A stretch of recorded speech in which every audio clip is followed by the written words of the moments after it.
I served down in the Crimean Peninsula, which is down in the southern part of Ukraine. It's surrounded by the Black Sea and the Sea of Azov up to the north. And so it was very humid, just because of being down by the seas. But it's also a little bit more mild than in some places in Ukraine as far as weather is concerned, because it is kind of a coastal area. But that being said, when everybody told me, I got to Ukraine in the middle of December and I thought, oh no, I'm going to freeze. But when I was told by my mission president I was going down to the Crimea for my area, everyone was saying, oh, you're so lucky, it will be so warm. And I thought, oh, perfect, good, this is great. And I went down there and it was freezing. And that was because that first winter was the coldest winter that Ukraine has experienced in like 25 years or something. And I remember one day my companion and I were contacting, and we met a woman from Novosibirsk, which is in Siberia in Russia, where it's supposed to be like the coldest ever. And she was telling us that it was colder where we were than it was in Novosibirsk. And I remember thinking, there's something wrong with this picture. But so it was very, very cold that year. Lots of snow, lots of ice. It's hard not to slip and fall. But then the next winter that I was in Ukraine, it was a lot more mild. It was a lot more temperate, I guess, than it had been the year before.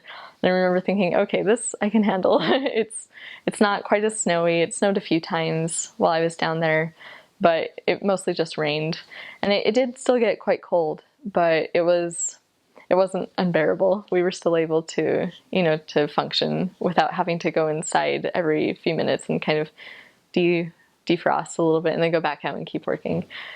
In the summertime, though, it was very, very warm down in the Crimea. And that was, again, partly because we were down by the seas. And so, it's the place where people go swimming. And that's partly because it's so hot there in the summertime. And I don't know. I remember there were a few days where I thought, I don't know if I can handle walking around in this heat all this time. But there was never anything that was too bad. The Lord strengthened us to be able to keep working and keep going. We did have to bring water bottles with us so we could keep hydrated, but we were able to function just fine.